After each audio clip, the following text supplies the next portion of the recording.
Welcome everyone to the latest All Sports Betting Pod T20 World Cup match previews, and we're here for England against Ireland on Wednesday, 5 a.m. start in the UK. But first of all, Kev, we're just going to recap the one game that we had on Tuesday, and you had a good 4-unit winner with the Australian sixes. Fair to say that that line easily covered. I know you enjoyed that game. A really good game of cricket, actually, Steve. There were quite a few times that Sri Lanka were in that game. They certainly weren't overawed like they could have been, and just Marcus Stoinis was the difference. But we read the game perfectly, didn't we? We said that the tournament's no longer about winning for Australia. It's about winning in a set amount of time. And it was pretty clear from the outset that Stoinis was told to go in there and sort the run rate out, and that's exactly what he did. Not to the extent that they need it sorted out. There's still some work to do on that score, but that's only good for us going forward in the tournament, I suspect. But certainly were good for us during that match. I think what we're just waiting for in this tournament now is a bigger price winner just to come in for us. You feel like I think we've been knocking on the door enough, and hopefully we'll knock loud enough today. We're going to start with England against Ireland. Both matches on Wednesday from Melbourne from the MCG. So let's take a look at the MCG then. Back to the old Google Earths in Victoria in Australia. One of the most famous cricket grounds in the world. Big stadium. There has been one previous match here, Kev, hasn't it? Was it? It might be two, actually. Certainly India against Pakistan was played here. What did you think to the wicket on that occasion? Yeah, I thought it was a really good wicket. Lots of pace, lots of bounce, lots of grass on there. So the bowlers were in the game. I always think T20 is better when the bowlers are in the game, Steve. That's why I like that Perth pitch, because even if the pitch itself does nothing, you're getting pace and bounce. So the bowlers are going to enjoy themselves. And to be fair, the Sri Lankan seamers, they didn't have to get stuck in on that ground. And that was the same here, wasn't it? Both Pakistan and India, they ripped out the top orders with the new ball. And it just makes for a better game of cricket when everyone's involved, I think. This is quite a big ground, isn't it, overall, though? I mean, it's not the easiest place to hit sixes. No, it's not. I mean, as you're circling around there, I mean, if you tried to hit a ball through them Australian rules posts on the left hand side, you're gonna have to give it a good biff to get them through there, aren't you? Let alone kick a ball through there from there. So yeah, big ground. There were some sixes here the other night, but I think that was just the pace, the bounce, and literally everything going on the sort of shortest side that it could. I think Virat Kohli hit a couple of really clean sixes, but yeah, as a rule. Big ground. I think I'd be struggling to hit a 4 here, let alone a 6. And I certainly would be worrying that I'd be running far too many 3s. So, yeah, not my sort of venue, I don't think. But there's another... We've got to check the weather forecast here, and it's not great for Wednesday for Melbourne. It's not been great, full stop, in Melbourne for a while, to be brutally honest with you. But... I'm just going to bring up the screen now, but it's one of those where no one really knows what's going to happen, I'm afraid. And there's a lot of different, 40% chance of rain here, as you can see. Certainly, I mean, who knows, Kev? I mean, what you might know this sort of area better than me for weather. Is it? Are you more optimistic than pessimistic? Yeah, I think a couple of the forecasts suggest it's slightly better for that, at least during this game. So, maybe the Met Office are covering their own backs there. Looking at that, though, if there is rain, hopefully it's a shower and there's a bit of wind there to send it scuttling through. I did initially think that the schedulers had a bit of a mare putting this game on first, bearing in mind it's going to be 5 a.m. on this part of the world. Whereas surely if this game was swapped with the other game, New Zealand, it would be prime time viewing, wouldn't it? So they had a bit of a mare there. But as it turned out, with the weather forecast, maybe they have done England a favour. Might well have done, yeah. So let's just see what happens. It might be reduced overs, it might not be. We will have to wait and see. And on to the teams then. England got off to a winning start against Afghanistan. It wasn't the most eye-catching performance from the English, was it? But they got the job done. That was over in Perth. Completely different conditions over here now, and I've got the wrong match up on my odds checker, so we'll switch back to the England game against Ireland. But England are strong favourites for this match. 1.08 at the moment. I don't know why all bookmakers are not priced up. Maybe it's just odds checker being terrible, not a site that I rate particularly very much right now. England strong favourites. You would expect them to prevail, wouldn't you? Whatever the format is here. Yeah, I would. Yeah, all bookmakers are priced up for this game. So, like you say, it is an odds checker thing. Yeah, I'd expect England to prevail. Lots of Irish sort of hope will be pinned on the fact that they beat England in Bangalore, and they beat England, in the 50 over World Cup that was, and they beat England at the Ageas Bowl again in the 50 overs during the pandemic. But they're the only wins they've really got against them, and it's hard to see anything different here. They've only met once in this particular tournament. That was back in the Caribbean when England won the tournament, but it was washed out 3 overs into the island innings. So you couldn't really gauge a lot from that, other than England were only having a small run chase anyway. So they'd probably have won that. But we've said all throughout this tournament, haven't we, that this is not Ireland's strongest format, or at least I don't think it's Ireland's strongest format. And England are right there or thereabouts. So for once, these odds do look about right, Steve. You say it's not Ireland's strongest format. What are you most concerned about Ireland? Is it still that bowling, especially the death bowling?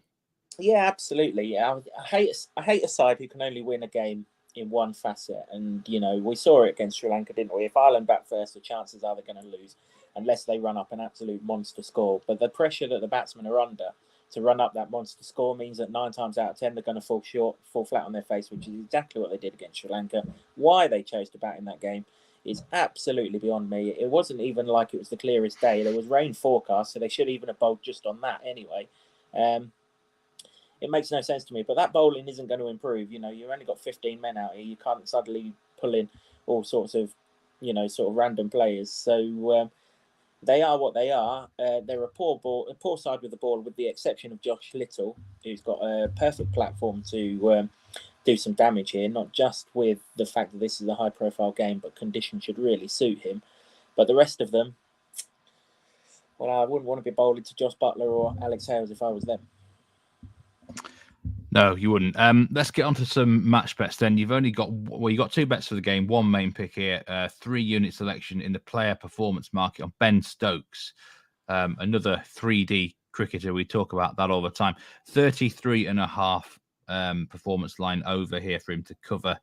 And remember, 1 point for a run, 10 points for a catch, 20 points for a wicket, and 25 for a stumping if you are betting in this performance market at Bet365. So 34 points we need off Ben Stokes, and he can cover in so many different ways. Yeah, he absolutely can. He's been opening the bowling in this tournament for England, hasn't he? And he did that in one of the T20 warm-up games. So that's clearly a sort of plan that they've put together ahead of the tournament starting. And I think it's a good plan. And actually, I think it's a really good plan here because although he's not known for being a swing bowler, the conditions here are certainly going to help him. You would imagine that he's going to go searching for the pads and the outside edge. So you can certainly see him getting a wicket straight up. You wouldn't be surprised if he gets wickets during the middle. And I wonder if England are going to need a death bowler here as well. We should remember that England play Australia on Friday, which is 2 days ahead of this match. That's much the bigger game than this one. So do England play Mark Wood and Chris Woakes in this game? Interestingly, Josh Buttler, in his sort of pre-match press conference, he said, we will pick the best team available to us. So that, to me, tells me that they've got some wiggle room, and by just saying that Woakes and Wood aren't available, if indeed they don't pick them, so that they avoid all of the, you're disrespecting Ireland and all that tosh. Really and truly, they should rest them because the Australian game is much the bigger game than this. They should be bringing David Willey and Chris Jordan into this, but neither of those, or maybe Jordan's a death bowler, but certainly Willey isn't. So Stokes might even bowl at the death, so we should get some good points from him with the ball. This Ireland top order have shown already in this tournament that they're not necessarily great against the swinging ball. If you think back to their very first game against Zimbabwe, anything that moved caught the outside edge, and Stokes can certainly do that, particularly with the rain around. And also, Steve, this ground is a real good one for swing bowling because the stands go halfway to the moon, so the atmosphere stays sort of inside the ground, so the ball does swing early doors. So Stokes should be benefiting from that. Is there a better fielder in world cricket right now? If there is, I haven't seen him. He's always fielding in the key areas, the places where the ball tends to fly most. So a catch certainly isn't beyond him. And he's batting at 4 for England, isn't he? So if Josh Little can get some swing and maybe shoot 1 or 2 out in the top order, then Stokes is going to bat as well, particularly if England bat first. You can't see the top 3 batting the whole 20 over innings. So, 3 ways to score. He covered this with the ball against Afghanistan, didn't he? He took 2 wickets. and he's more than good enough to score 34 against this attack with the bat if we need him to. So, yep, very much happy to take the over on this performance. Yeah, like you said, he's always a man in the game for a catch as well. It'd almost be a surprise if he doesn't take one, in fairness. So, Ben Stokes' performance over 33.5 at Bet365 there. Let's go into the top batsman market. And you've got a monster price here on a top Ireland batsman. And the man you are going to go with is down the order, Barry McCarthy, who we talked about on this show before, actually. He should have top scored in one of the matches. A bit unlucky not to get a bit of strike. But he's basically a bowler, bats well down the order, but he can give it a good biff, can't he? Yeah, he can do. And if Adair top scores in this match, I really won't be particularly pleased because that was the one that we was on in that Zimbabwe game, wasn't it? But like you say, gives the ball a decent biff. I can't believe that this match isn't going to suit the swing bowlers, Steve. If you think back to India-Pakistan, Arshdeep Singh ripped out the Pakistan top order, and then Haris Rauf and Shaheen Afridi did exactly the same to the Indian one. So, and they're world-class bowlers, but at the same time, they got the ball to do all sorts. England have also got world-class swing bowlers who get the ball to do all sorts. So the Ireland top order, they have to be under pressure in this game. And it wouldn't surprise me in the slightest if Ireland are 50 for 5 or something similar to that. And then England, Adil Rashid comes to work, and then all of a sudden McCarthy comes in at 9 or 10, wherever they may put him. They may elevate him above. I think Simi Singh came in ahead of him in that game against Zimbabwe, didn't he? And maybe they've swapped them around by now. He comes in, and all of a sudden he only needs sort of 20, gets a couple of big hits away, an inside edge somewhere. All of a sudden he's on 15, and then just push and run and everything else, and finds his way to the top score. Hey, look, it's unlikely. It's 100 to 1. He bats at 10, maybe 9 if we're lucky. But in a low-scoring game, let's say Ireland are shot out for 80, 85, something like that, and it's not beyond the realms of possibility.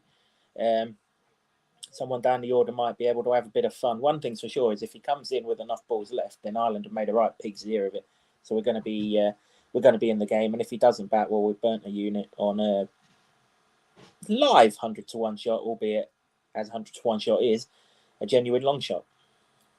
Yeah, I mean, it's 100 to 1. We've got to make that point. But genuine bit of value for someone who might come off, especially if Ireland are reduced to a very low score. So why not chance your arm at such a big price? I saw him the other day. Like you say, he can hit a ball, this lad. So fair play to him. Let's hope we can get a big price, juicy winner there. That's a 1 unit pick at Betfair, and we'll have a little talk about the top England batting prices as always. And do you think there's going to be any rotation in terms of the England batting order here or not? No, I don't think so, Steve. They didn't exactly cover themselves in glory against Afghanistan, did they? So they probably need some time in the middle. I would imagine it's more important to get the top 4 firing than it is to get someone down the order who didn't get a bat against Afghanistan some game time. So, I'd imagine it'd be the same order. However, it might well be, as I just said, Josh Little being a swing bowler at high pace, the 2 opening batsmen for England, both coming out the bowler. It may be that someone in the middle order comes good anyway. Liam Livingstone top scored in the last game, didn't he? But I'm convinced that the swinging ball is a thing here. So I'd want my best player of swing or the latest player in terms of when they hit the ball compared to others, and that's David Milan. Harry Brook might be a price here if he plays. Harry Brook's a price, but he's going to bat 6, isn't he? And if England start pissing about with left hand, right hand, and getting combinations, he could even drop down to 7 if Moeen Ali comes up above him. Is someone really going to bat 7 against this Ireland side and have an awful lot to do? I can't see it. I mean, Sri Lanka have just chased a score down, 1 down, haven't they? So I wouldn't want to go any lower than Stokes really for this one. The most technically gifted player of them 4, David Milan, but we're on him outright. So don't really need to go anywhere near that. All right, well, let's leave it there then for this game. As a reminder, there's 2 picks for the match. Ben Stokes' performance over 33.5 points. That's a 3 unit selection. And Barry McCarthy, top Ireland batsman, at 100 to 1. Let's hope the rain stays away.